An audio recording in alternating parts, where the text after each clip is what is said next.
Right. Well, good afternoon, ladies and gentlemen. We're going to make a start. Can people please just turn their nameplates around so that I can see who you are? Thank you. That's helpful. Thank you very much. Right. I'm going to do a short introduction because there are people here who haven't been here before. My name is Keith Holland. I've been appointed with my colleague who's sitting at the back to examine this bridging island plan. We have to report to the Minister, hopefully this year or very early next year, and the Minister will then consider our report. We're required to consider whether there's adequate evidence, whether it adopts an appropriate strategy for sustainable development, whether it's capable of delivery, and whether it contributes to the Government of Jersey's strategic objectives. If you have any queries, Mrs. Wilson is sitting at the back of the room. I'm sure you know Mrs. Wilson. She'll be able to help you. Just a few housekeeping points. Please switch off your mobile phones. I apologize that the lift isn't working. If there's a fire alarm, we congregate on the grass that you can see out of the window there. Please speak into your microphones when you speak, because this is being streamed and recorded, and we do have some people who want to join us through the streaming service. Can I just emphasize this isn't an opportunity for people to make statements and repeat things that they've made in their representations. It's an opportunity for us in an informal discussion to probe the representations that have been made and to make sure that we understand the points that are being made so that we can prepare an informed report. So we've been taking quite a rigorous line on that, and actually it's been hugely successful, and thank you for everybody who's taken part so far, because we've managed to keep very much to our timetable. If you want any detailed guidance, there are notes available. So we're going to start this afternoon, with a hospital, because I think that's what most people are particularly interested in. We've got other infrastructure matters to consider, but we are going to start with the hospital. Now, can I tell you that I've read all the representations? We've read all the representations. We do understand the points being made. We're completely familiar with them. And we've seen numerous representations. Generally, they cover the same points. Something like 15 or 16 main points are in the representations. And I think it's quite well summarized in SR 10, I think, that the states have produced. I want to try and keep this discussion focused this afternoon, because otherwise we could be here for a long time. Firstly, there is no point in making any comments about the selection process or the consultation process. We have no remit to investigate those things, and we will not be making any recommendations about the consultation or the selection process. If you're unhappy with that, it's a matter for you to take up with your politicians, or, if necessary, through the courts. So it's not something that we can deal with. Secondly, we know there's an application has been lodged. Again, I'm happy to say that's something that we will not be dealing with. We have no remit to look at the application that's been submitted. We don't know. We won't look at seeing what's good about it, what's bad about it, or anything else. And I know numerous points have been raised in the representations, which will be a subject of the inquiry which is held. I believe the Minister has announced that there will be an inquiry. So those points will be raised there, and thank goodness that'll be for another inspector at another time. What I can tell you is that the only reference we will make to that application in our report is to say we note that it has been submitted, and we note that the Minister has confirmed that it will be subject to all of the policies that are relevant, and that there will be an inquiry into it. So, what we really need to deal with today, here this afternoon, is whether the plan should include policy CI3. I read it usually as C13, but it's CI3 as I understand it.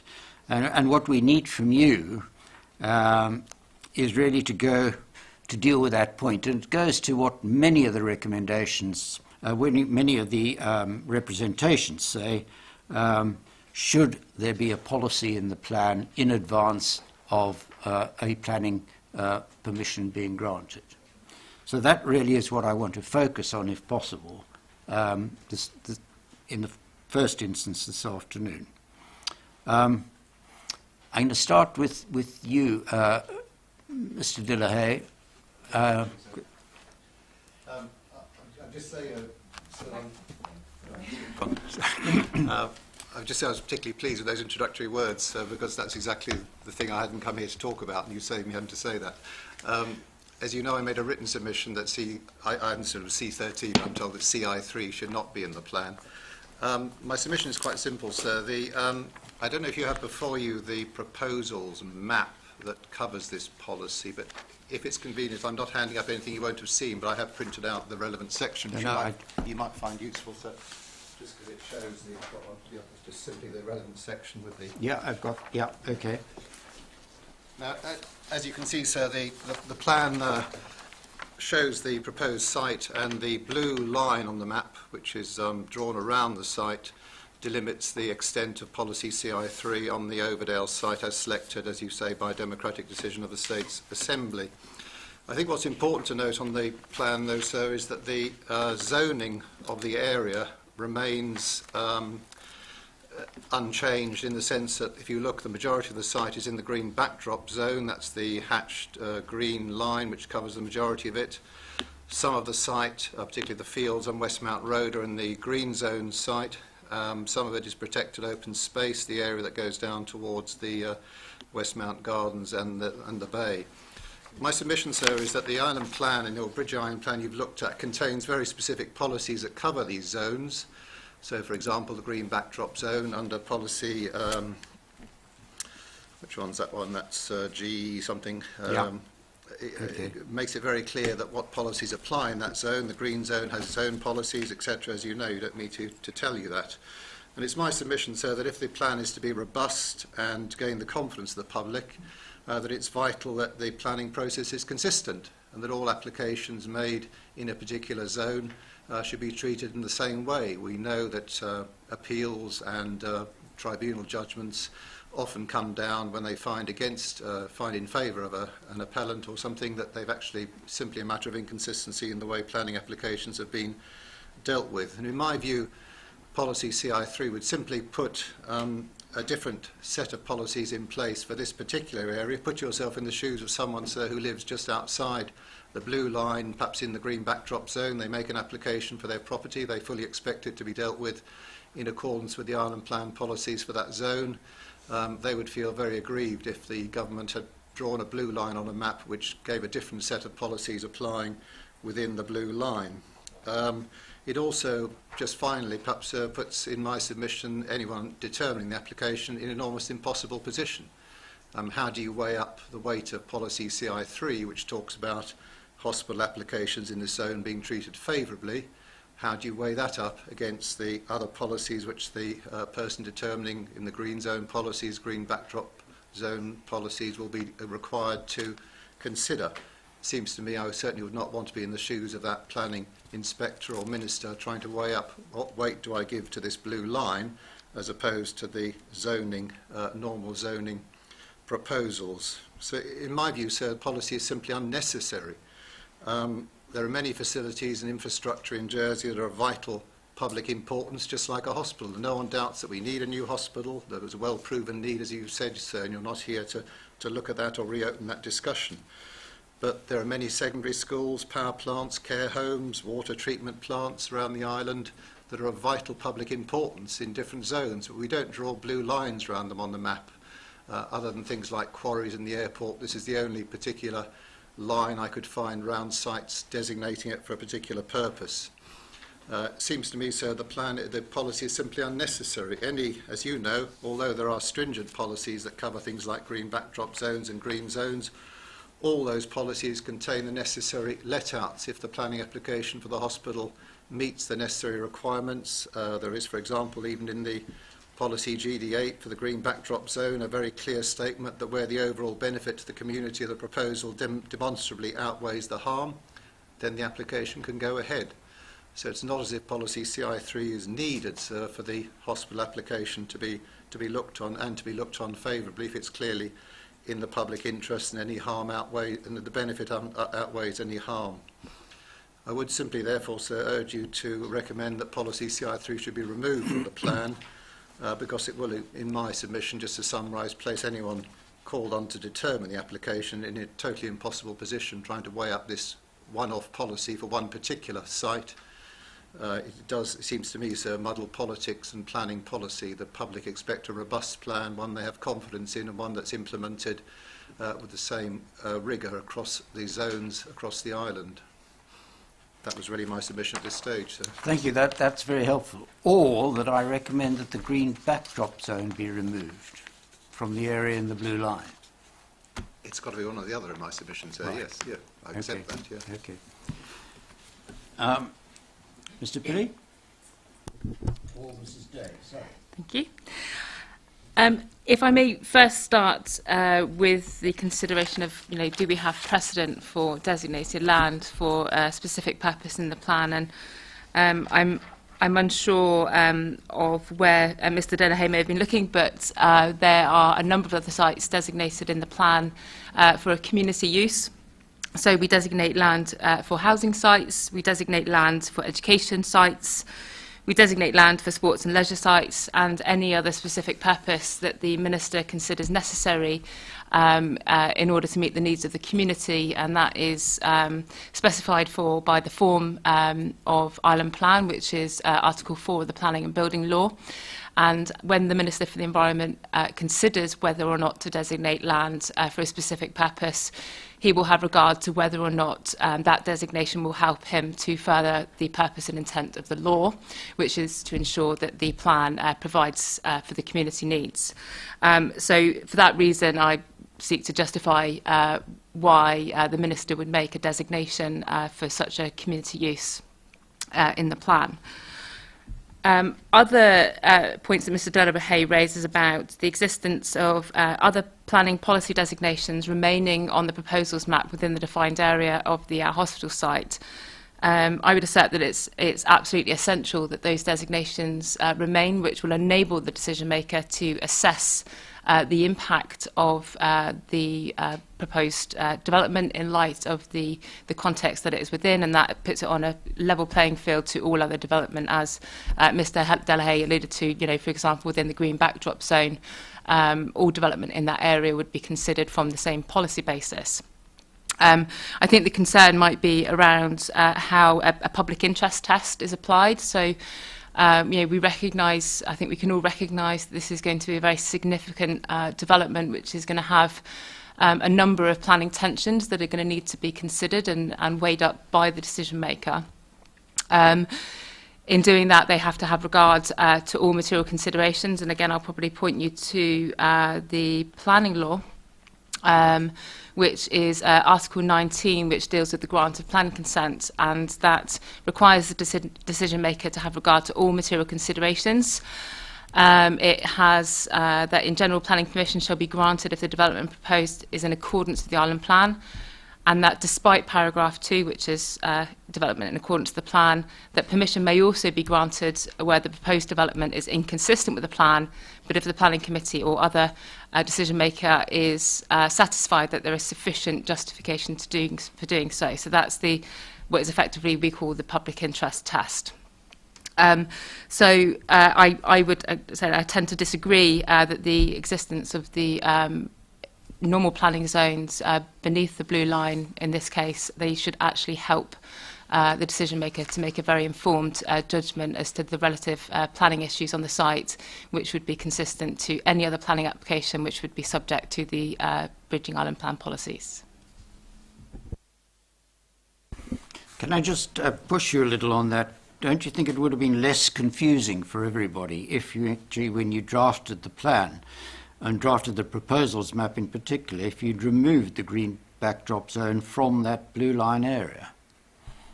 No, I don't, sir. It's very important that, as I say, the policy framework of the plan applies where there are existing planning issues. So, for example, if it's the green backdrop zone, that policy exists for a very specific purpose because it helps you to understand the landscape and visual impact of development on the sensitive escarpment. That impact doesn't go away just because we've put a line on a map for the hospital. That impact needs to be considered as part of the hospital application. But wouldn't that consideration come into play when you considered the planning application, whether or not it was zoned as a green backdrop zone? I mean, skylines, for example, wouldn't that be a factor that you'd consider? So you will know that the entire island plan proposals map designates its zones based on landscape character. I think to remove any consideration of landscape character here would basically cause it to be considered as built-up area, which is, of course, not what it is. So there's a distinction here between land that's the designations on the proposals map, which are for specific purpose, and the designations on the proposals map, which are to help the decision maker to understand the landscape impact of development, which is what would apply here. Okay, all right. Do you want to come back, Mr. Donohoe? No, I don't think what the only thing I would say is in the response that's been given is that I don't hear anything that justifies why the policy, the worded policy is needed. I mean, I appreciate the points made about why it's important to retain the designations, but I don't see, nothing has helped me to understand why this particular policy is, I used the words it was unnecessary. I don't think from everything I've just heard, in fact, pushes me more in the direction of saying a justification is just being given as to why it's unnecessary, because the application will be dealt with on its merits under the policies of the land that's there. I don't see why you need to write in a policy that applications will be looked on favourably. It seems to me the government trying to give itself a trump card that the public doesn't have the right to have. If I may draw your attention to the wording of the current island plan, which is policy SC02, healthcare facilities. This is a part justification for including the policy in the plan. So that policy SC02 at point 3 says that in exceptional circumstances, the provision of healthcare facilities outside the built-up area might be acceptable where it's been proven that no other suitable site within the grounds of existing healthcare or the built-up area can be identified, and where the rezoning of land for this purpose is approved by the States Assembly as a draft revision of the plan. So the current island plan actually requires us to include a draft revision designating a site. So that is, a quite an important consideration in respect of our current island plan framework. And a second reason, deferring back to Article 19 of the Planning and Building Law for the grant of planning consent, that it's quite likely, as I say, we can all agree that there's going to be significant tensions that need to be resolved and considered as part of this planning application. And as a result of that, it may be that paragraph 3 of Article 19 will be invoked, and that may be that this would be a departure, particularly from the current island plan. If we default simply to Article 19, paragraph 3, there would be no framework for to guide the decision maker on this. What policy CI3 seeks to do is provide a framework and set a bar, which is publicly endorsed and endorsed by the States Assembly. So by including this policy, you are very much helping the decision maker to weigh up whether or not the development would be appropriate. So for example, including additional wording around the level of harm, which may be acceptable, the fact that we want to be absolutely certain that this is the best option for the site relative to the alternatives that have been considered, and that we include all necessary mitigation and compensatory measures, which goes beyond normal planning application. So generally speaking, subject to the test of the plan, some planning matters can be deferred for consideration through a planning condition, What the existence of this policy does is require all of that information to be gathered up front, so, or where it's practicable to do so. So that is increasing the transparency of the issues under consideration, allowing those issues to be subject to public consultation as part of the planning application process, and in all increasing the visibility and transparency of the issues, which, as I say, the framework being tested by the States Assembly is particularly helpful. Thank you. Can you just help me to understand the position? Under which plan policies will this application be considered? I don't think I could list them all to you because I think about 90% of the plan's policies would come into play. I meant which plan? Are you likely to consider this application before the draft island plan is adopted? Okay, so I'm yet to have absolute confirmation, but as you say earlier, the Minister has announced his intent to hold a public inquiry, and as part of that, a schedule will need to be announced. It's always been our working assumption that the hospital would be considered under the provisions of the Bridging Island Plan upon its adoption, but we do understand that the timescales in advance of the purdah period for the 2022 elections is particularly constrained. So I'm unfortunately unable to confirm, but it's our assumption that it will be. Okay. Is it? Could I just ask, on that point, are you suggesting it would be possible or impossible for Mr. Stadden, who's been appointed as inspector, to commence his inquiry before the Bridging Island Plan was approved by the States? And if so, what he would have to look at under the current policies, it would then be an absolute nonsense for it to be determined under the new plan when his inquiry was finished under the old plan. Well, that's the dilemma, I think, probably, that you're going to face. I think that's the dilemma that the appointed planning inspector is going to have to face in their consideration. Oh, good, somebody else. Not my problem, his problem. And admittedly, also the public. I think we can all agree that in an ideal world, such a significant project wouldn't be happening at the same time as the development of the plan, but we are where we are with this. We still need to progress the development of the bridging plan, and we still need to progress the development of the hospital, so it wouldn't be right to delay either of those things. And the purdah period is going to complicate things, presumably. So the purdah period won't prevent the Minister for the Environment from making a decision under the powers of the Planning and Building Law, so he's able to continue his regulatory functions. Of course, it's less than ideal to be taking such a significant public decision so close to an election, but I can't comment further on that. Okay, thank you. Mr. Skate? Thank you, sir.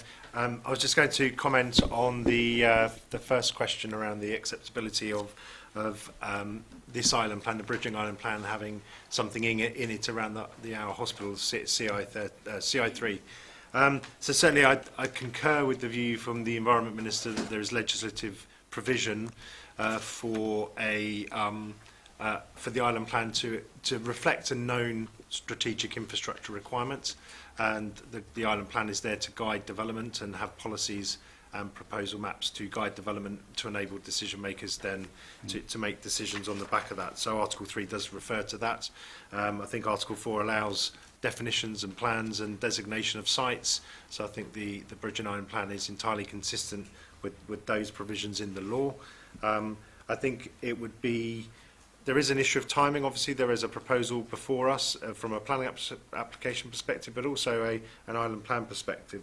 I would say from a project perspective, we wouldn't want the project for the inspector on the plan application to be making a decision in a policy vacuum.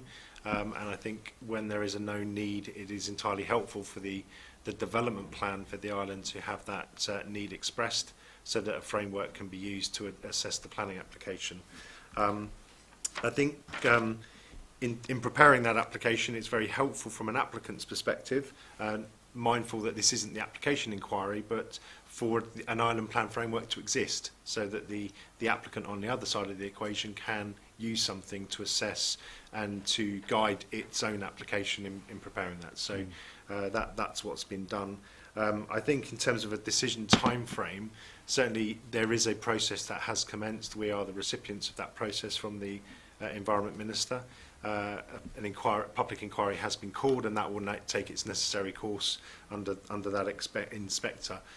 It is likely to be a number of months, and that's invariably the timescale involved.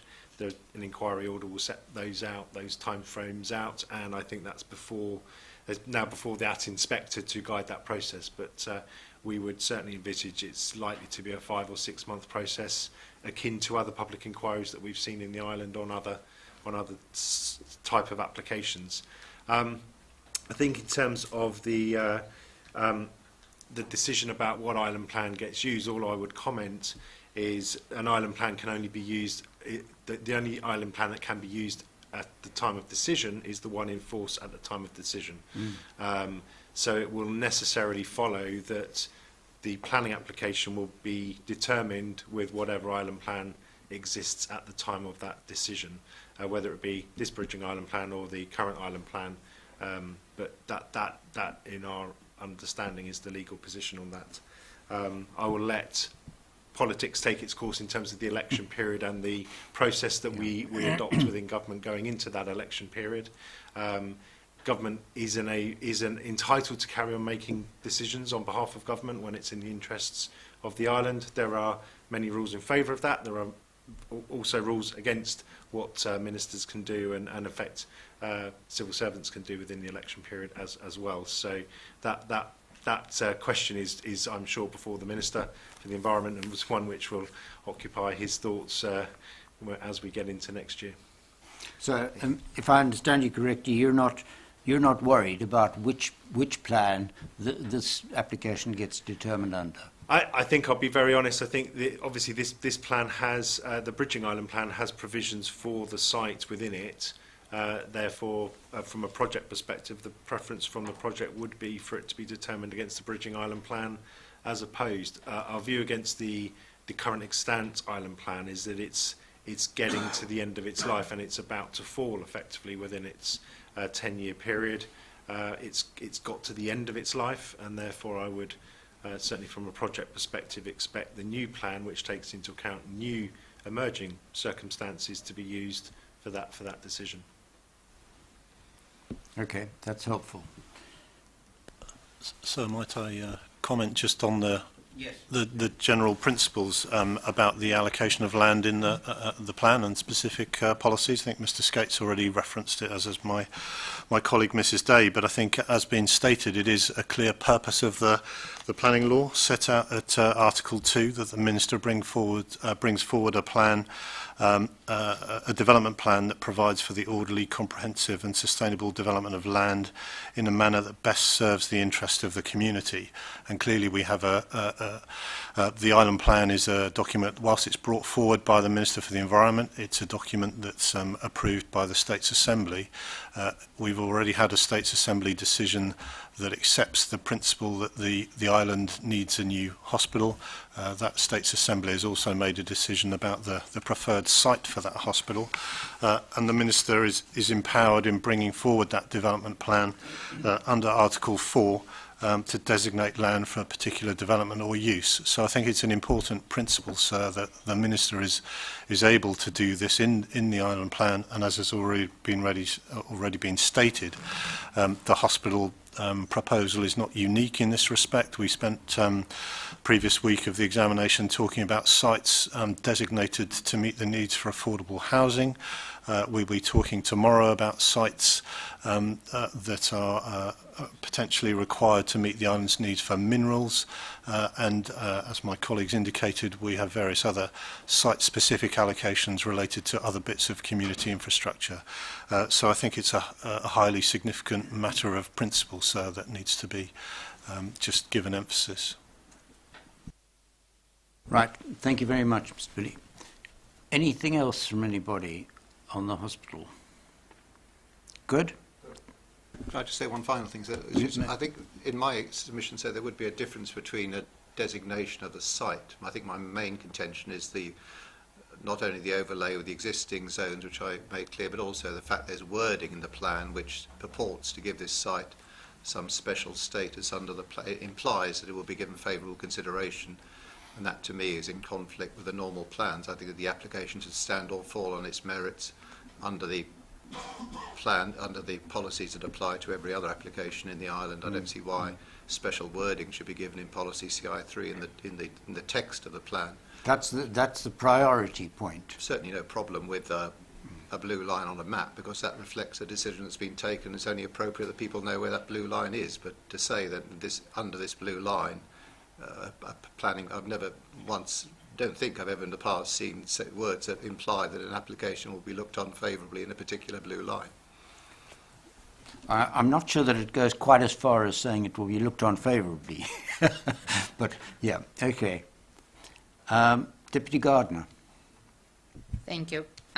I read again this policy, and I'm wondering if it can be more specific about serious unacceptable harm to the character of the area. How we determine what is serious unacceptable harm, and also if the travel influence on the travel arrangements, travel plan, because it would create extra pressure on the small roads around, if something should be included in the policy which connected to the influence of this site to the, basically, it is the life of the neighborhood, but I'm specifically talking about the traffic.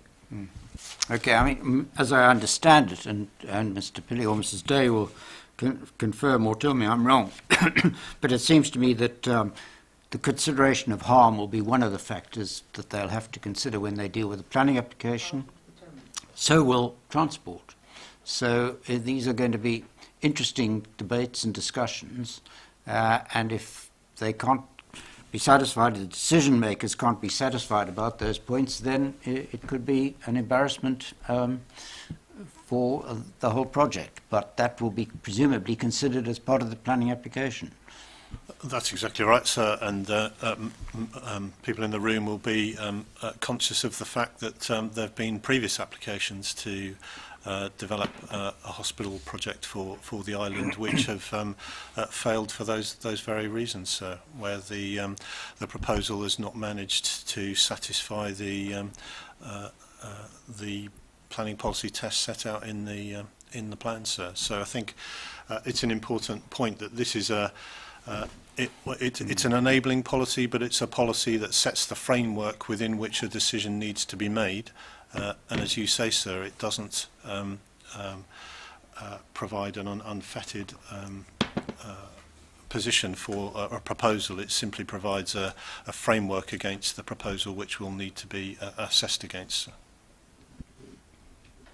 As I've read it, the hospital on Jersey's had a checkered history. The first hospital took 20 years or something to get going from the time it was first proposed. Not unlike the UK, sir, we struggle with various bits of infrastructure. Infrastructure, indeed, and, you do. We won't talk about reservoirs. They perhaps take even longer. Okay, excellent. Thank you very much for everybody. We're going to close the discussion down on the hospital now and move on to other pieces of infrastructure. Unless there's anybody who's streaming who wants to say anything. No? Good. Thank you very much.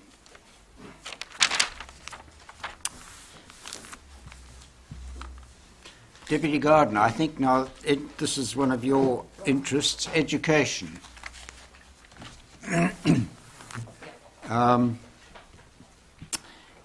You're worried about the provision of primary schools. I know we have discussed this to a degree in previous sessions, but and Deputy Ward, I think you want the Jersey, the gas site reserved for education facilities. As I understand it, the Minister is saying, well, we're reviewing the primary education estate in Centellia, and I want to maintain my policy until that stage, until we've sorted that out. So that doesn't satisfy you? Go on, Deputy Gardner, can you hear me? Start. I can hear you. Thank you. Since our previous meeting, we had a state sitting, and during the state sitting, I asked two questions I actually challenge, because my proposition was brought to the attention to yourself that the proposition doesn't allow development. So, Minister couldn't give any timelines when the review will be concluded. He also indicated that it might be sometime in June, even because it should go through different processes, so we are already a year delay. Next thing that happened during the last week, that the Centellia site was announced, Centellia hospital site was announced as a possible affordable housing development. I'm not against it. At the same time, I challenge in the Assembly that this announcement coming in contrary against the State's Assembly decision that any site should be allocated from the government portfolio until we know where the schools will be. Centellia hospital site is big site, good site for the affordable housing, but if we are thinking about the schools at the area, the St. Martin School is full, Grewell School is full, so it's not just Centellia and Centellia schools, it's also neighboring parishes. For me, live, it means you have a house and you have a supportive infrastructure. And continue to develop housing without having a plan. If my policy is not acceptable to the minister, which I say block allocate sites, there are several policies in the UK that any major development should submit requirement, should submit justification how, or they will support the education, they give some percentage, or they need to show where the children, if you have 2 bedrooms, it's X amount of children, 3 bedrooms, different amount of children, will go to the schools and how it will be managed. If we don't want to allocate site and say this is where the schools will be, let's create other policies, and I'm happy for yourself or the minister to suggest, and we can have a negotiation, and maybe I'll put another amendment, maybe minister put amendment. But what's clear for me, we cannot continue to build without places where children can go to school. And the latest announcement that you received, sir, it was about several development in the south of Centellia, and the first thing in the government plan which will address Centellia South Centellia School, its feasibility study in 2024, which is again unacceptable. Okay, thank you. Thank yes, you. yes, Deputy Ward. Thank you. The main amendment that I'm looking at really, I suppose it's education because it's linked to SIPES, but it's about youth facilities in the centre of Centellia. I must give a context in that the funding for this and the agreement that for the need for a youth facility has been there since 2018 in the original Common Strategic Policy, but the problem has been finding a site. And what's happened is, and I think it's a part of what Deputy Gardner was talking about, without a coordinated approach to what's being built and when, sites have just slipped away. So there was going to be a build on the old gasworks site, which seems to, well, I'm not entirely sure what's happening with that at the moment. Sites have been identified for this youth facility, which is desperately needed, and Nelson Street is one such site, and there have been plans drawn up. I think that this is a necessary site. Are you talking about the gas site? I'm talking about Nelson Street. Hasn't that been agreed by the... I think there's your amendment about it. I think the Minister is minded to accept that. Oh, that's good. Okay, that's good, because I I haven't been informed of that. I think I'm right in saying that. May just not have caught that up. That's okay. There's been a lot going on recently because the government planned deadline was today as well. I think the Minister's minded to accept that. Oh, that's excellent. In terms of the gasworks site, what happens with that for green space in Centellia, I think is vital. As Deputy Gardner was saying, there is an enormous amount of building going on in Centellia. We don't yet, and I think the lack of a decision on school sites in Centellia and the school site review, I think is getting in the way of so many areas. And actually, I will go as far as to say, I don't know how you can produce the Bridging Island plan without that school sites review. And I think it's a real shame that that school sites review wasn't completed with the clear drivers from SIPES in terms of where they want to put schools and so on before the Bridging Island plan could be developed and decisions made around it, because I think the two go hand in hand. And what we face if we're not careful is disjointed decision making for the centre of Centellia at a time when the population of Centellia is going to grow and grow, and there will be lots of families there. A classic example is the waterfront development. Could have, I think it was up to 400 children living there. There was absolutely no provision for schools. And I think that there is a desperate need to have decisions being made, and then we can then squabble over those decisions later on, but at least a decision is made about the school sites, and when that school sites review is going to be vital. It did mean as well it's very difficult to bring amendments to the island plan without that school site being made. And it may turn out that actually amendments were brought to the island plan that weren't necessary because of the school sites review, and that's a waste of everyone's time, which is the last thing we want to do. So I suppose what I'm saying is we urgently need, in a bridge and island plan that looks ahead and will go ahead into further developments much later on and be extremely influential in the quality of life in Centellia, particularly in central Centellia. And I'm biased because I represent that area, of course I am, and so I should be. But there is a desperate need for real joined-up thinking and decision-making to be happening. And this isn't a criticism. Well, I suppose it is a criticism in its truest sense. It's not having a go at anyone. It's just a critique, is that the decision around a youth facility, for example, has been very difficult for anyone to really pin down and push through. All the will in the world. There has been reviews of a number of different sites, starting many years ago with the Sailor building, which was moved on and is now flats and so on. And then there are obstacles in the way of, for example, Nelson Street, which has been agreed with the honorary police, and it needs more joined-up thinking there, so the honorary police can be moved to another site, which I'm sure we can find, but the benefits massively outweigh the inconvenience for honorary police, because they may be dealing with less antisocial behaviour because young people got somewhere to go. So I'm pleased to see the agreement with that. It's marvellous. But I still feel that without the school sites review, that could become an obstacle to that actually happening.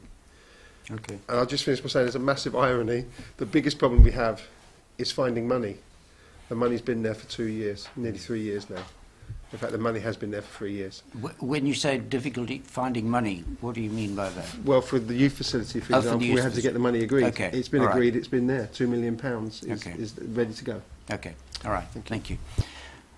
Mrs. Day or Mr. Pilley, Thank you, sir. you need your school's work to have been done before you did your plan. Yes, so I think a key thing to raise in this context is that the sites we're talking about in Centellia are within the built-up area, and the draft bridging plan provides a mature framework to be able to consider education facilities and enable them to happen appropriately where they've been identified. So from our perspective, it's certainly not necessary to identify such education facilities in town, but we do appreciate that it does help everybody to understand how the public estate is going to be used. So in respect of the public estate, I'll just refer back to what I said in the earlier weeks of the examination, in that it is the responsibility of the Minister for Infrastructure to work with the Minister for Education to identify an appropriate site, particularly for primary education in town. We are well aware of the work that's being progressed. We've been kept updated in the progression of that work. However, the Minister for the Environment can't force that to happen through this process. I think the Assembly have unanimously agreed that this needs to be prioritised, and they have agreed Deputy Gardiner's proposition in light of that agreement, which runs now. So the Assembly and the Minister for Infrastructure, Minister for Education, are working hard to resolve this as soon as possible because of the commitments made by the State's Assembly. So I just go back to the point that the plan does absolutely support the delivery of education facilities. It does so within the existing framework of the plan. It would be helpful to identify sites, but unfortunately we're not in that position at this time. May I just add one small part? There is an added variable to this equation, so to speak, which is that one of the sites, the Rouge-Bouillon site, it also involves Home Affairs. And actually in the island plan, £500,000 has been put aside to develop that as the fire and ambulance station before the agreement has been made. And that's one of the sites that, you know, to extend Rouge-Bouillon School, for example, or to build a new Rouge-Bouillon School, which would probably be best. It does put an added level of complexity to the situation. I think it's that level of complexity which at times I think can confound decision making that is a concern. And I just, to some extent, I feel for you in the island plan, because I can see the framework you've got, but that framework, within that framework, I think there's a lot of complexity going on which is not working. I don't know how you resolve that, but it could be that the plan could be great, but I think the outcomes again, I don't know how the plan pushes for those outcomes. I mean, I think Put my microphone on, apologies. I mean, I think this goes something to what we discussed this morning, this whole question of joined up thinking and who does what, and when it happens and how you coordinate things. Mr. Billy? Yes, so I was just going to make the point that, you know, the Deputy makes a valid point. I think what the plan seeks to do is seek to recognise that there are competing priorities for uses of land, and I think, if nothing else, this plan seeks to emphasise that community infrastructure is as an equally valid consideration as perhaps other uses of land that might have been previously in the higher up the queue for the use of public land. So I think this plan hopefully helps decision makers deal with those relative priorities, particularly given that the plan recognises the development pressure that's likely to come forward, particularly on Centellia, and the need to invest in the community infrastructure to support both existing residents and future residents in the town, sir. Another point I wanted to make, if I may, and just to come back to one of the points raised earlier by Deputy Gardner, talking about the need for development to provide for education facilities. I just wanted to make the point, sir, that unlike the UK, where you may have development activity which may attract new immigrants and therefore new children into a new local authority education area.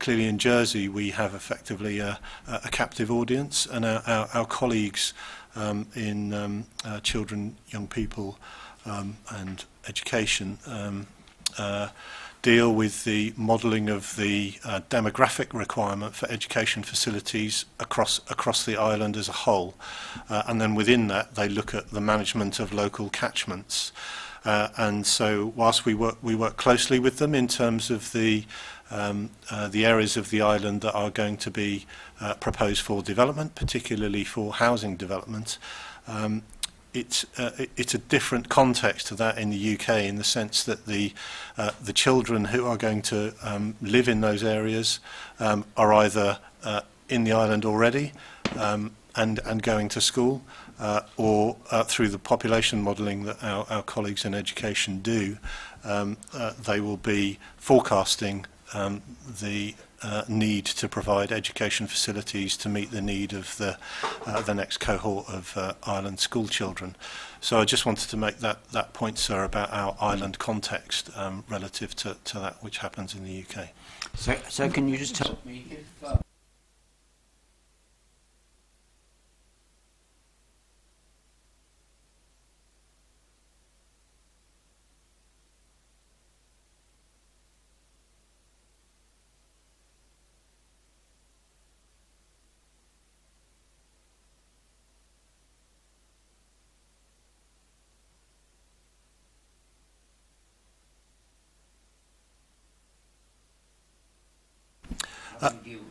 Well, I think, sir, that our colleagues at Education will have modelled the requirement for education facilities across the island, right. And they will then look at the management of the catchments of the provision of schools across the island. Clearly, there will be pressures at different stages of a school year. You know, there might be pinch points in certain classes, and colleagues at education will do what they can to best manage the both people's choice in terms of where they want their children to go to school, and also the relationship to the local area. And clearly, it's ideally children who live in close proximity to a school ought to be going to that school, and our colleagues work hard to ensure that. But I think it's just that wider principle that, you know, building homes in Jersey isn't necessarily going to result in a situation that you might get in the UK, for example, where you might get growth in a particular local authority which then massively distorts the need for further education facilities. Okay, thank you. May I just ask a quick question regards, when you mention the education facilities, are you referring to CI1 in terms of the island plan? Because at first reading, and please correct me, in fact I really hope you do correct me because I hope I'm wrong, that seems to emphasise protecting current educational establishments, but in terms of providing additional, I'm not sure it does have the drive, if you like, that you're saying. I just wonder where that is. It will be supported provided that the proposal is, and the key part is within the built-up area, which I can see as addressing the issue of centre of Centellia. But I will say I actually don't believe that process of reviewing the need for schools has been effective. The evidence is that the only reason I mentioned the waterfront is because during the presentation I had to ask how many children will be there, and when I asked about the schools, the developer basically said, well, that's not our problem. And I'm not entirely sure where we're going with that. So I can see the intention there, and that's good. It protects the sites, i.e. don't develop the schools into other sites. Well, that makes sense.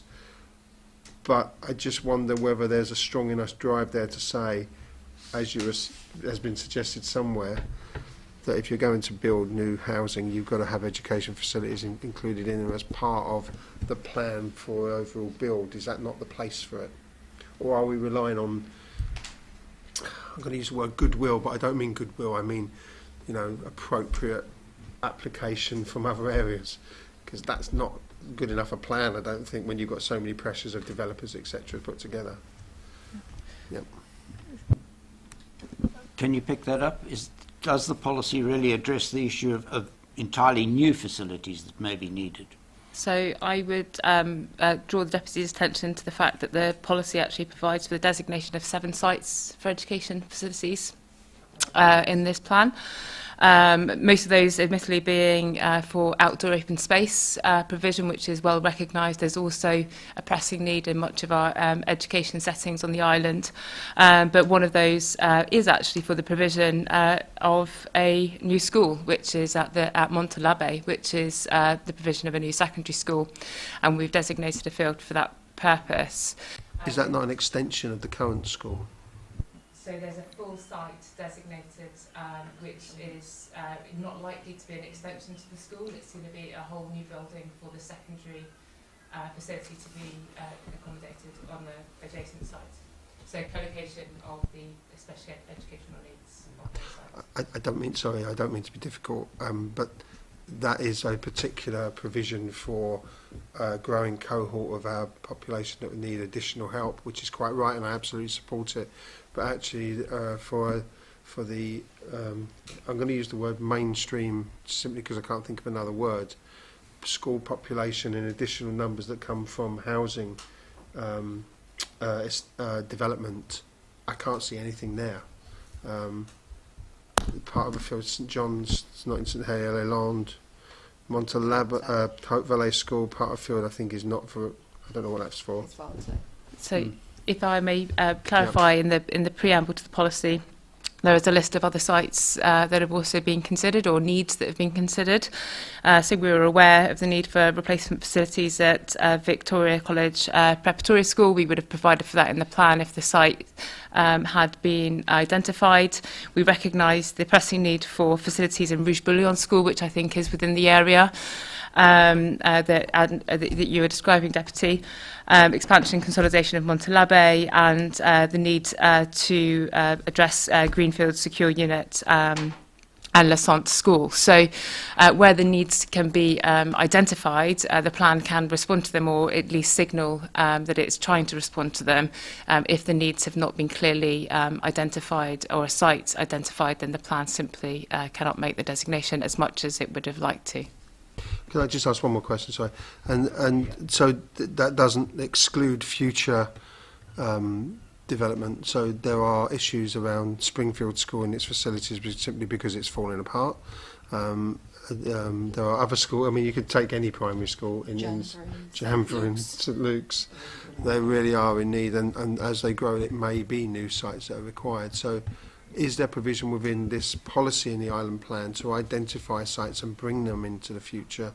Because there has, I actually think that the sites that you mentioned are, and again, I'm going yourselves because it's really difficult to know about a school review, sites review. I'll say it again, and I think you really have a problem there. But for the future, I suppose, given that if that site review comes back and says, look, these are the sites that are needed, is there provision within the policy in the island plan to accept that and say, yes, we can crack on with that? So as I said earlier, because these sites sit within the built-up area, the plan automatically would enable and facilitate their delivery, subject obviously to the more complex issues of how government allocates its land for different purposes. In terms of how the plan tries to provide support for the unknowns, I can clarify that we are obviously aware of the other issues in the education estate in Centellia in particular, but broadly across the island. The plan can only identify where something is known to be done about that or trying to be done about that. So the proposal which seeks to support the review of the education estate, which is in the green box, specifically makes sure that the Minister for the Environment will support the Minister for Infrastructure in considering the site requirements, and will publish supplementary planning guidance to aid the development of site-specific proposals. So that is really the best that we can offer, aside from designated. It's something in the plan is that we will aid the process through the provision of supplementary planning guidance. It's probably just worth saying, Thank you. Deputy, that if those proposals emerge during the bridging plan period and need to be taken forward into the subsequent island plan review, then if there's a site-specific proposal, then that would enjoy incorporation into the subsequent island plan review. Thank you. I think we all know that will happen. Yeah, thank you. Can I just ask you? I mean, I can understand where Deputy Ward's concern is coming from, because if we look at the first line of C whatever it is, CL1 or C11 as I read it. Yeah, the education facilities. I mean, the first line does specifically talk about additional facilities for the extension of existing schools. That sort of implies existing schools. If there was a talk of new schools in there, would that create a problem for you? No, I think it's covered by the words additional educational facilities, sir. I see. So that you interpret that as being additional, a new school, for example. Correct, sir. Yeah. Okay. All right. Okay. Mr. Skate, you've been very patient. Thank you, sir. I was just, if it helps the inquiry, just to outline the process that we're going through with the government infrastructure departments and property departments, working with our colleagues in the education department sites to assess their current needs. I think the first thing I'd stress is that the Bridging Island Plan is only for the preceding period of between 2022 to 2025. Yeah. We certainly feel that the policies within the plan currently do cover the emerging requirements for education in that period of time, supplemented, of course, with the site allocations provided in CI1. Certainly, I think how our population changes and emerges beyond 2025 is going to be a very live issue for the future island plan, and whether that requires any specific site designations, we will obviously have to see. I think what I would like to just explain is a process that we're going through in terms of how the public estate is being used, how our government land assets are being used. We do have a published estate strategy for government land that sets out a way of working, which endures now within our property team around effectively assessing needs against the available real estate. So that is a very live process that we are undertaking with our property hats on, but also taking in feeds from both education and other government service departments. The process being we can then assess whether there is available public land needed or available, or indeed do we need to look elsewhere. And I think that's a helpful process that will help sort of inform the emerging island plan, which replaces this one that we're currently discussing. So I think at the moment we are certainly confident from an infrastructure side of the equation that the policy framework enables us to meet the emerging needs in this period to 2025. Where we go beyond that, I think we will need to look for different sites potentially beyond there, and it might lead to different designations in the future. Yeah, that's helpful. It's quite easy to forget that this is a short-term plan. Deputy Gardner, a final point. Very swift promise. My amendment that Minister is not minded to accept, it's asking that the development needs to demonstrate that they will not compromise the ability to address identified education need. So the only thing that I'm asking before the site going forward for the development, that consideration will be given to the education. I would like to respond to the comment that Mr. Pillim made about catchment areas. Catchment areas in Jersey haven't been reviewed for 15 years. And if we are looking at the latest numbers, in South Central Centellia, during the next year and a half, will be delivered to more than 1,000 units. And in the next year, we have also discussion about Waterfront, another 1,000 units, South Hill, 115 units, Brewery Side, 271 units. We're speaking about 2,000 to 500 units being delivered in Central South Centellia.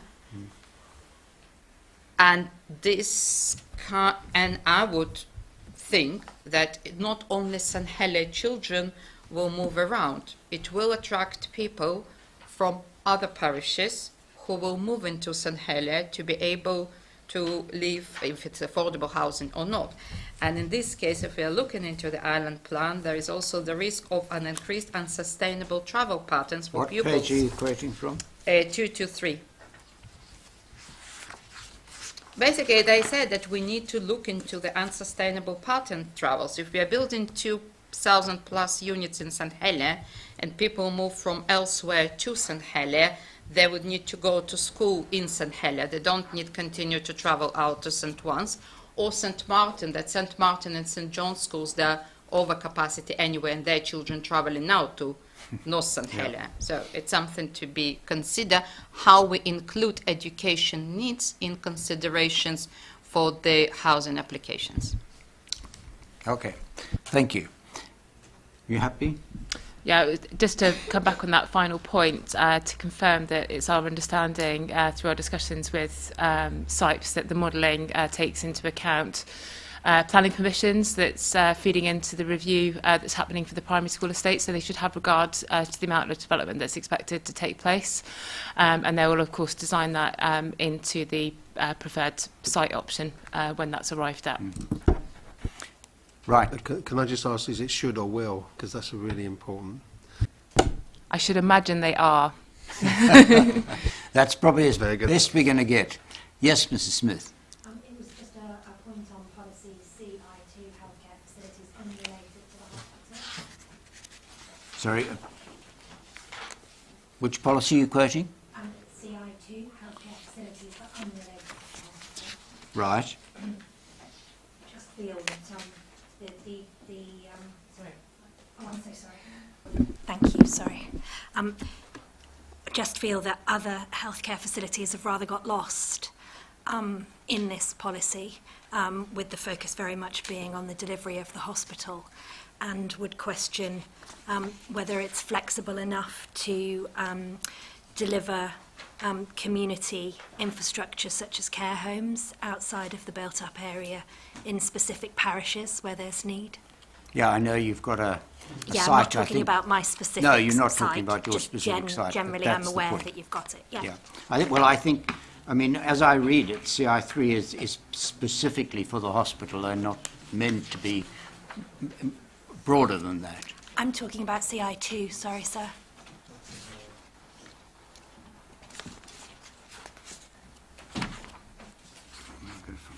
Oh, healthcare, right, okay. Yes.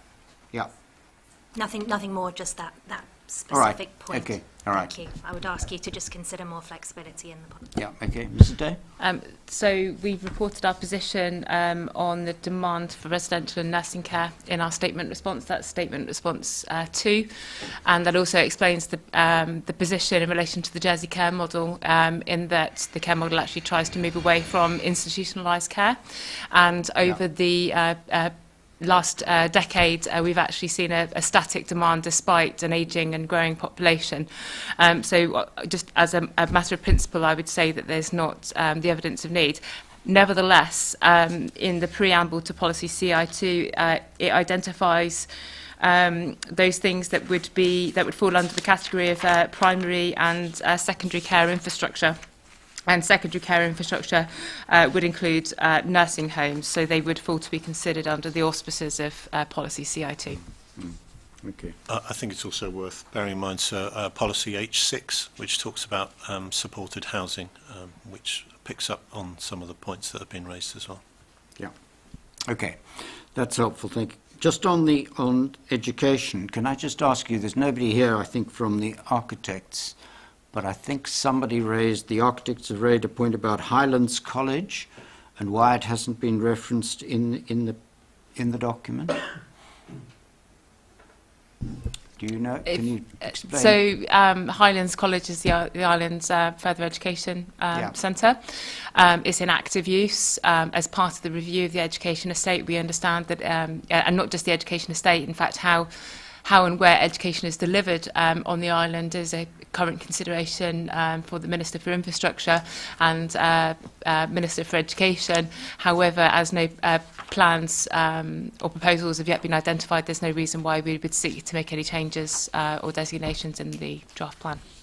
Yeah, I think they were thinking that it was a possible site would be the existing hospital site, as I understand it from the architects. But that would be a matter to be considered as and when such a proposal may arise. Okay. Yes, sir. You've got your board up. I was wondering if I just might make a very brief comment on the submission we had made to you in October. And basically, we were a nonprofit group mustering public opinion on healthcare in the hospital and have been following hospital developments for some years. And in the proposed plan, there is a call to redesignate Warwick Farm and St. Saviour's from their current use to a new possible use. And we are suggesting that consideration should be deferred. And it should be deferred because in our experience in the past, we have had planning applications, or the planning application for the new hospital rejected, and we have had to find a new site or new sites for the new hospital.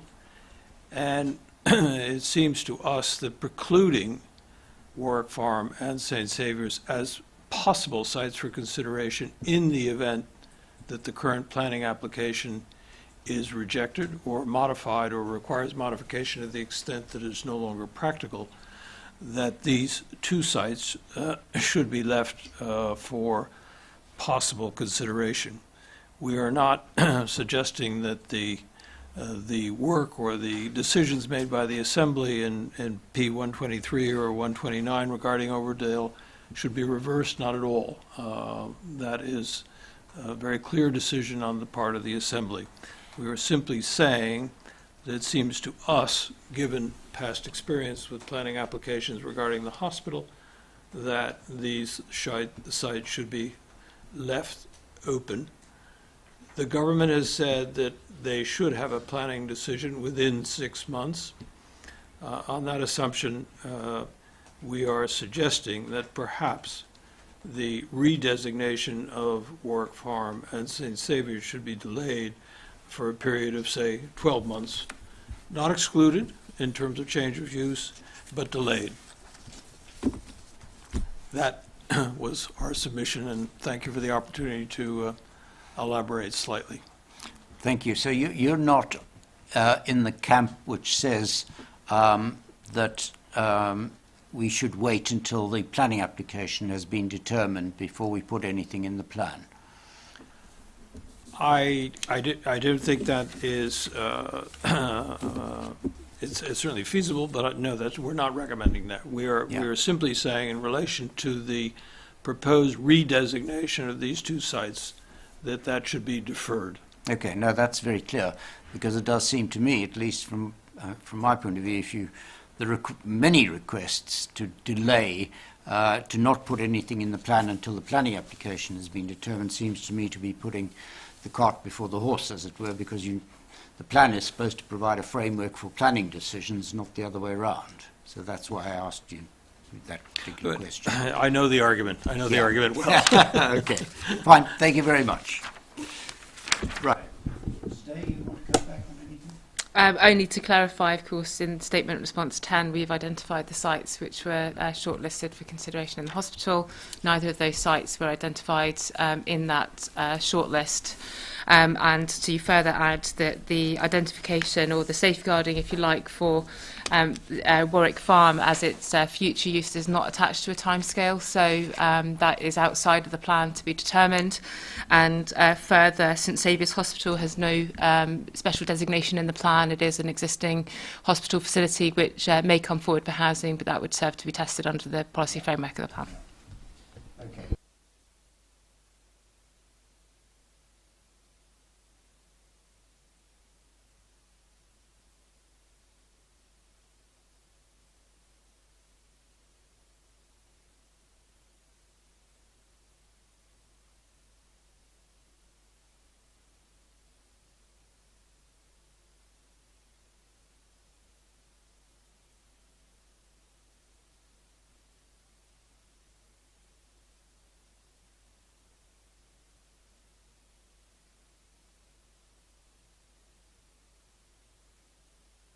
Mine's off now.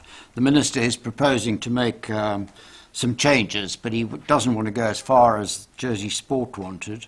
Unless I'll have to simply consider their representation as on the written basis. Unless we can... So if it helps, with my infrastructure hat on, we also cover sport facilities within the infrastructure department. Yeah. And you don't want to actually allocate any sites, but you're prepared to see it as an area where you look to expand. Yes, I think what certainly the submission from Jersey Sport seeks to recognise is that we've got ongoing pressure around sport facilities. We've also got likely private investment potentially in sport facilities, so we would like to ensure that various flexibilities is afforded within the plan to enable such facilities to come forward if they indeed do. So I think the Minister's proposal in that regard is helpful. Right, yeah, okay. And the Springfield Stadium, I think there was worry that your proposal would sabotage the use of the stadium. I wasn't quite sure what was meant by that and how they thought it would sabotage the use. Do you have any clue about that? Yes, I can, sir. So the stadium itself is a community facility as well as a sports stadium, and I think the representation from Jersey Sport effectively highlights that tension. the tension that we would have if it is a growing sports stadium, especially for football use. It is the home for football within the island, certainly from the Jersey Football Association. Yeah. But also we've got a growing football team there now as well that represent the island, and a number of clubs that use the facility as well. So I think certainly the Jersey sport representation does highlight that pressure that is on a stadium, and as success follows success within football, the ground itself needs to become more of a football ground versus a community facility. And I think that representation effectively highlights that tension that we would see around that site. It is a government-owned site, as to whether it is community open space versus is it a football ground. And I think there comes a tipping point in time when it can be one, not the other. And I think that's what the representation is highlighting. Whether that's a tension we're going to realise within this island plan, the bridging island plan, I couldn't give any guarantee of that, but I certainly think as we get into the next island plan, I would certainly see that the tension on the Springfield site will be before us then. Right, okay. I think, Deputy Ward, did you have something about that as well? Well, it's my district, and I know there are, you call them tensions, that's an interesting word actually. I think that the reality of the growth of Jersey football is they will reach a level where they will need some changes, and if we want them to move forward, they will. But I don't think it does exclude it as a community facility at all. And I think with some intelligent, joined-up thinking, it could certainly provide for both. So I don't see as much tension there. The real concern, and I'll voice this concern because I can do that. Yeah, I can say it. The real concern is this talk of a national stadium which would take that Springfield away is, I think, pretty much a pipe dream, and we've got to look very carefully about what the controls over that would be in terms of which sport. There are examples of stadia built in the UK where they've been shared between different sports, which have become an absolute disaster for football clubs, for example. And I think we need to be very wary of that because this is a small island and we don't want to lose what we've got in the centre of town. There are also, I think, some intelligent ways in which it could be developed into the future. So that was why. Well, that's very helpful.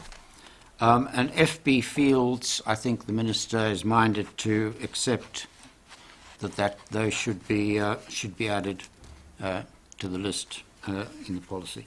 Can you help me on the indoor cricket facility? Because there's been a representation made for an indoor cricket facility, I think in St Martin, related to the... Is the cricket ground at St Martin, is that the main cricket ground on the island, or what is the position with cricket?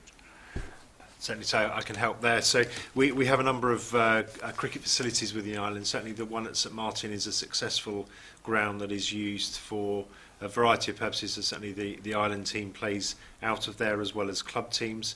The island team also plays in other public facilities. We have playing cricket facilities at Grainville as well as down at Le Keneve. So however, the St Martin's facility is privately owned, and certainly does afford a very useful addition to that sort of that infrastructure for cricket. We're certainly aware that there is a growing need for indoor training facilities for cricket.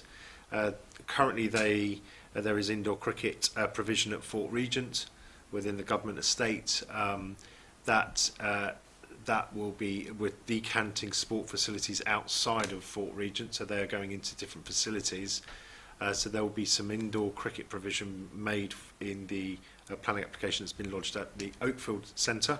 That's not part of this island plan inquiry, but it's just subject to a separate planning application currently.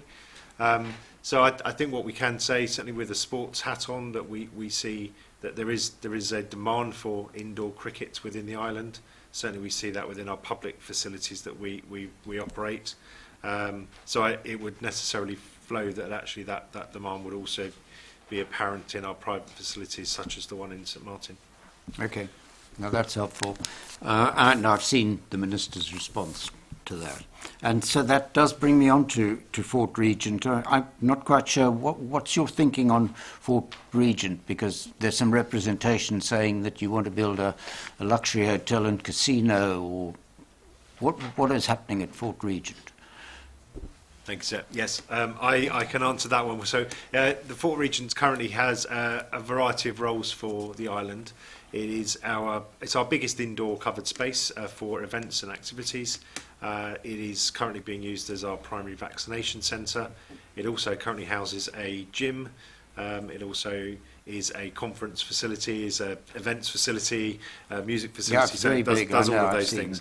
The plan longer term is to move sport facilities out of that building.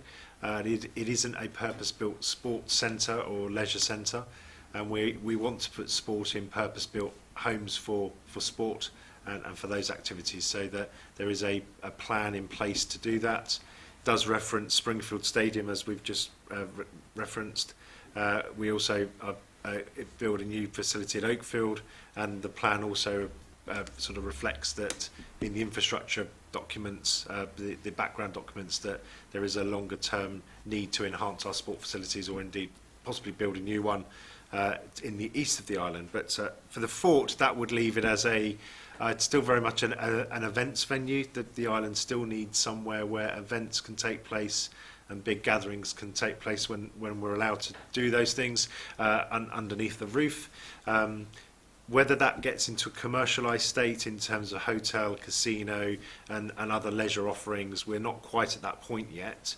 We are undertaking a master planning exercise next year, which will start to hone down the acceptability to the community of the various use mix that we would propose, and I think balance it off with commercial deliverability as well. So whether that does include a hotel or a casino or a conference centre or a multitude of other sort of commercial leisure offerings, we're not quite there yet. But the direction for the island is still going to be it's publicly accessible. We want to have activities up there for children and families, but not sport. Yeah, So. okay, all right, fine.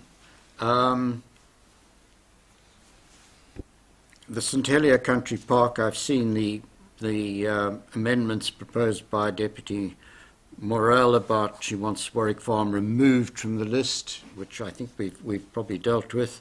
Deputy Gardner, you want the country park provided for at an earlier stage, I think. Is that right?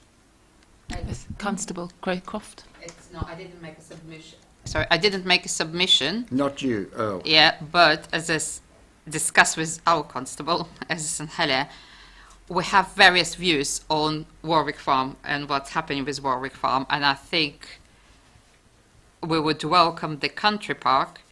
At the same time, I'm not sure which direction it's moving through the latest announcements as the bowling club moving to the Warwick Farm. Would it be still country park?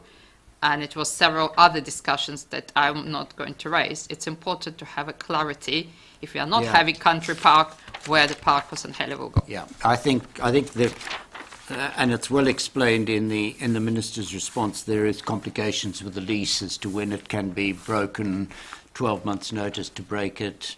It's going to be a complicated situation. Okay, that's fine.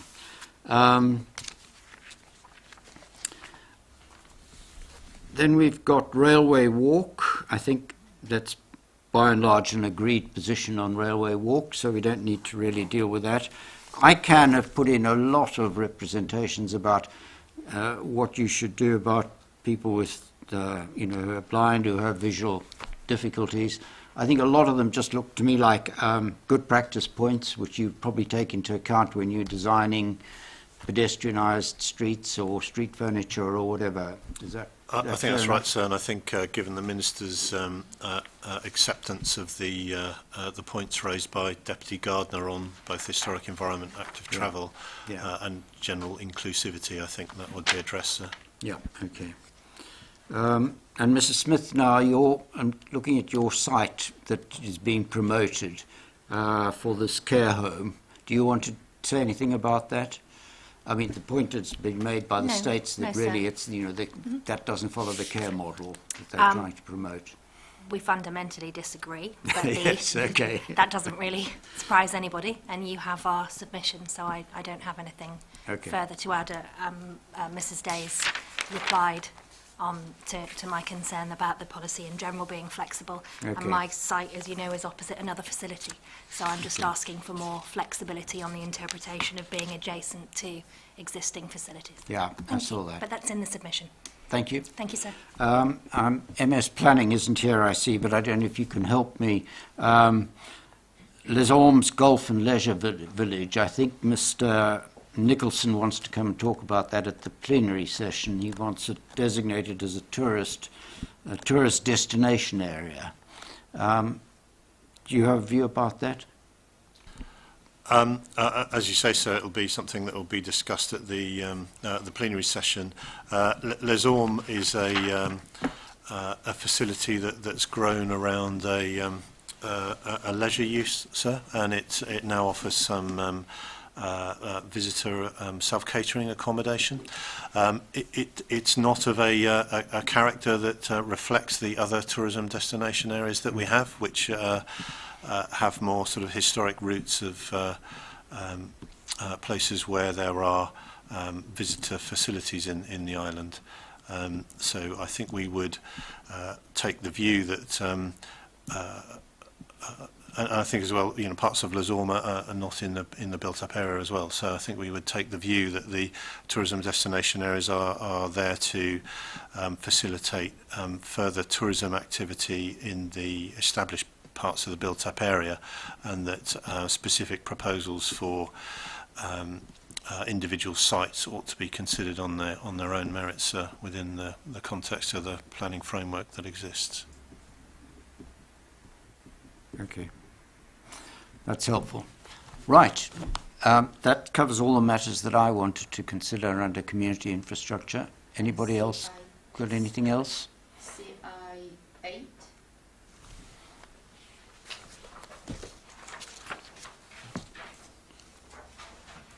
Well, I'm not suggesting it's not important, but it's just that I didn't have any particular questions to flow from that. Okay, because Minister accepted part of the mandate to accept first part of my amendment. Yes. And to reject second part. Okay, do you want to discuss that? Yeah, I would like. Okay. I just would like to understand the rationale for refusing part A and part B. Can you tell me what number you've got? It's number 36. Number 36. So basically, if you're looking at the benchmark that the performance of Centellia was measured in 2018, the benchmark was used. I suggested to implement in the policy the same benchmark that was used in the survey for 2018, and we are missing 39% of the play area. Also, even part A suggested to reduce, actually to make it as in the benchmark. I'm giving a leeway in part B that it is an option to develop within 1,000 meters or 10 minutes work if it would be justified. Oh yeah, I remember. Just he needs to explain why. So I'm not sure what's the rationale. I read it twice. I would like a clarity why part B is not allowed flexibility when we are aiming to meet the acceptable benchmark. I probably didn't put the microphone on, but... Do you want to pick that up, Mrs. Day? Thank you. I think I recall discussing this with the Deputy whilst considering amendment. So the benchmark standard that's provided for under policy CI6 is a proximity standard across the whole of Centellia, so that's a even distribution of sites, I suppose, across the whole of town. What this policy is actually requiring a very specific piece of infrastructure to be delivered. 5-minute walking distance or 500 metres from the site. We've already spoken today about how constrained Centellia's built environment is. So the capability of the developer to identify a suitable site within 500 metres is going to be extremely challenging. Yeah. So that's really the reason why we didn't want to set the benchmark too high. This is a new policy and a new requirement on developers, and we of course want that to be a deliverable requirement. We just felt that setting the standard at such a high benchmark in terms of proximity is unlikely to be deliverable, and therefore we didn't feel that we could accept that change. But isn't Part B is not allowing, so we aim, it's better to aim to the better option, and it is not flexibility if it's impossible to meet. I think that if I read you correctly, Mr. Day, what your worries are that it will always end up as being the fallback position, if I'm described as a fallback position, and you won't actually get the facilities that you're looking for. Yes, that's right. And also I think important to consider that the policy test will be applied, and a developer would be put through quite rigour in demonstrating whether or not they were able to find a site within 500 metres, and that opens up all other issues about land ownership, so land which might be in private ownership, land which may be in public ownership. It would be potentially very complicated and drawn out to demonstrate that they had all explored the reasonable alternatives within that proximity. Good comment. According to the survey, I think that I put a link there, in old European cities, the benchmark is 300 coming down, not 500. So we are already, our benchmark already higher than old European cities. They also have a restriction with the space. And this is the reason. Okay, just raising how we are, our 500, I think it's higher in general, in average, than any other places that also had restriction. Okay. Okay, done. Good. Do you want to summarise or make any other points? No? Excellent. Thank you very much. I don't know. Perhaps I should have raised this earlier around the sports and leisure, but there was a point that the policy CI5 talks about proportion of freely accessible outdoor space for use by the public at Springfield. And I just wonder how that fits with the combination of public and private developments in places like the rugby club site. So land may be given over to development, but they won't be freely accessible to all members of the public if they become private clubs, for example, or membership-only clubs. And I just wonder whether there could be a slight contradiction within the policy that needs to be looked at very carefully with public and private land, and that combination, which is always a difficulty. Public-private partnership has been a minefield for a long time, but on a small island with land being so premium, particularly in the centre of Centellia, we could have one rule which stops Springfield, but another rule which helps develop another area because it's not in town, and I just raised that as an issue. Okay, all right. I mean, I think as I read the policy, they're very conscious of this, what was, I think, described as a tension between the public and the private, and I think that is a factor that you are very conscious of. I cannot say. I think that certainly. I think we're certainly aware of a tension between that. But I think the plan needs to put in a framework for either publicly led facilities coming forward or privately led facilities coming forward. So to a degree, it's.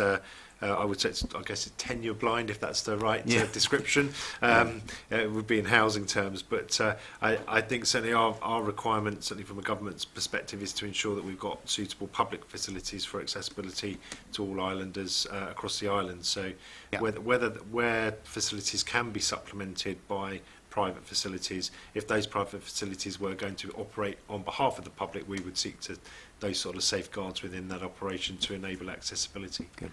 Okay. All right. If I may, point. Sorry, you come back, Mr. Day, and then I'll come to you. Okay, thank you. Sorry, I just had one last point in response to your response to my brief comments, and I would simply say that when consideration was given to the Gloucester Street extension, Overdale was not considered as a site prior to its selection. So all I'm saying is, all we're saying is, keep your options open, that's all. Seems a very easy request. Thank you. Right. Mr. Day? Thank you. Just to go back on the point about the policy provision for the sports and leisure enhancement areas, just to bring to the Deputy's attention that we did consider each of the sites in turn in our community site assessments report. And in that report, it sets out quite clearly why we added the additional public accessibility requirement for Springfield. And that's because it's set within a context of high density development with a clear lack of open space. This is a well-used public space at the moment. It's got a children's play space. We didn't want to see that to be lost as a result of any intensification of the existing sporting use on the site. So the reason why there is an apparent inconsistency is because the plan is responding to the specific context here. Okay. All right. Right. Thank you very much, ladies and gentlemen. That concludes the afternoon session.